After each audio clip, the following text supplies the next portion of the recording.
So Magi chapter 224 is definitely starting to feel like Shinobu Otaka is trying to do a couple of different things with this arc now, and I initially was coming into this arc very excited, and a lot of things were going very good, and the pacing was real nice and smooth.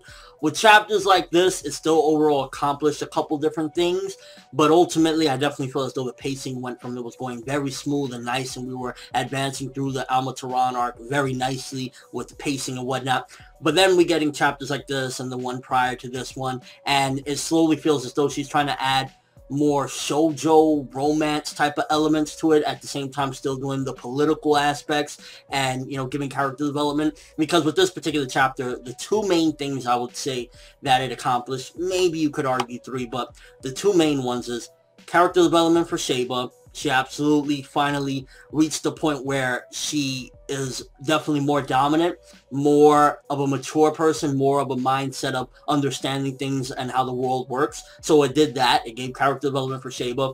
It advanced the relationship between Sheba and Solomon, because at the beginning of this chapter, it was still on the joke stuff of her asking him out and him just looking at her like, yo, you were the 12-year-old that I found. Obviously, she's not 12 now, she's 17, but he was looking at her like a little girl. And by the end of the chapter, she finally got through that barrier where he respects her now. He's like, I'm not going to look down on you anymore. And that's probably the spark of where their relationship will go. Maybe this will be the birth of their child, maybe Aladdin, who knows. So it accomplished those two things.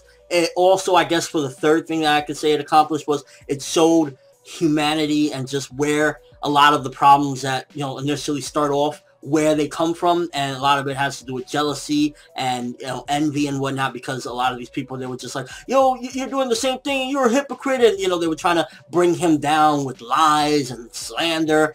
Although it was interesting, one thing in the chapter where Solomon was like, maybe we should just tell them the truth.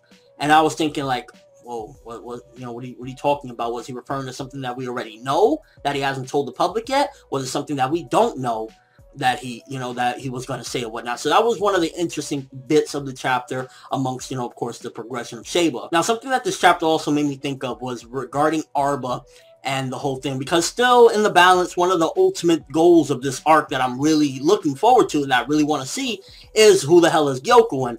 Now, you could possibly argue that the seeds of hatred or the seeds of envy and jealousy can be planted in Arba, because if you remember, what Arba said in the last chapter was, become his wife. And she was looking at it in the sense of, I'm looking out for the best interest of Solomon, completely negating and disregarding her own feelings, not taking a closer look at herself and what she wants. Maybe she did indeed want Solomon. So in this chapter where you see she's still with the smiling face, like, yeah, you know, Sheba got to do what she got to do, and now seeing that they're slowly coming closer together, that could, you know, be planting little seeds of envy or jealousy from Arba's end as well. You got to really look at it in that aspect, because they're humans, nonetheless, regarding, you know, regardless if they have magic or whatnot, she's still a woman. So there could be some seeds of jealousy in there. And again, like this whole thing regarding who Gyokuin is, it's up in the air at this point, because Sheba's becoming a magnificent character. Chapters like this, magnificent character. She's developed a lot and she's come a long way, to the point where if she did become Gyokuin, it would be, in a way, a little bit of a slap to the face to fans, in the sense that she's built up so much of this character development to becoming a great person.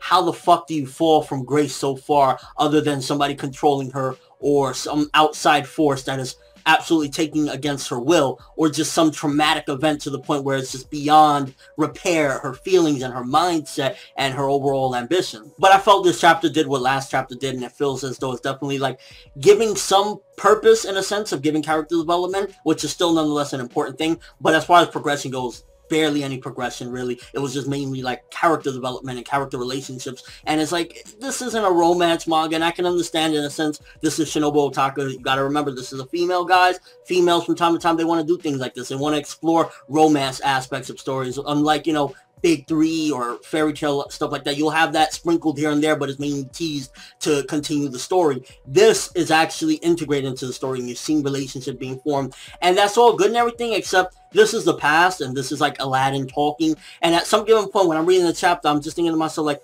Aladdin, get to the fucking point already of your story, bro. Like, you've been talking for like 2-3 months now, bro. So that was one of the things about this chapter that I felt overall is like the story wasn't really progressing. Just the character was developing, you know, Sheba was developing, and the relationship was developing.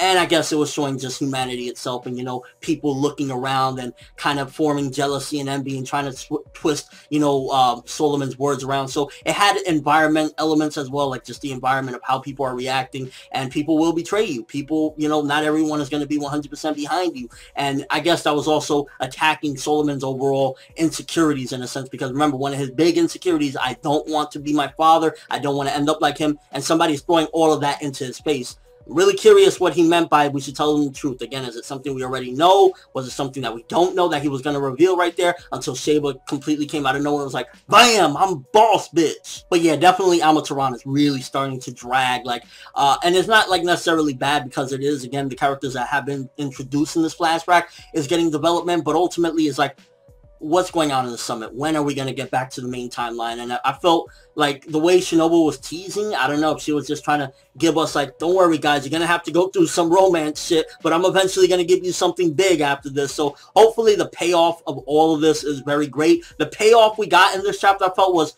okay, you know, things is moving slow. We're not really getting story progression, but we're getting to see where Sheba and Solomon's relationship is formed from. What is the root of it? And this was mainly it. Sheba standing up. And it's kind of funny where he finally noticed her, and it's kind of like one of those memes where it's like, Senpai finally noticed me. I'm really hoping that Amaterasu kicks into high gear, especially next week. Hopefully next week we get into the point where they're actually starting to fall in love and something really big happens, or maybe we see the seeds of hatred planted in Arba, and Arba becomes Gyoko. And I just really want things to move along, because this chapter felt like it did development, but overall it felt kind of fillerish in a way, similar to what last week's felt. So hopefully next week we really move it along, because as of right now, it was like slightly intrigued with the chapter. Again, it brought character development, but story progression was just not there, and it's really starting to feel like Amaterasu, it promised something and is giving something entirely different. Like, it promised like the history and, you know, everything, but it's giving us like romance in a sense. And again, this could be vital to Gyokuin's character, whether it be Sheba, Arba, both of them, whatever the case may be,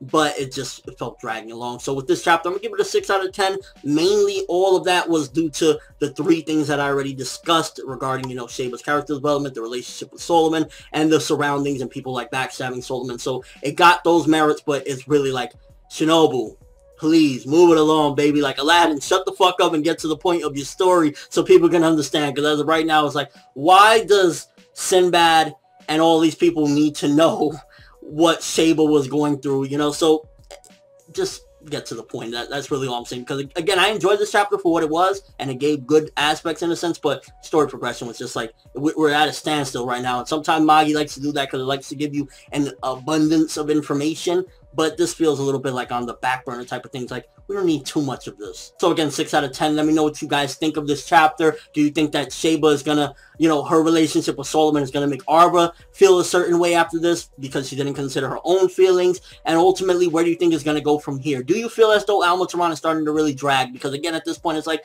yo, you know, move it along. So that's all I have for this one. Thanks for watching. Hope you enjoyed. If you liked anything I had to say, or if you enjoyed the video, then please give me a like. I'd greatly appreciate it. ForneverWorld, and as always, people, have an awesome day.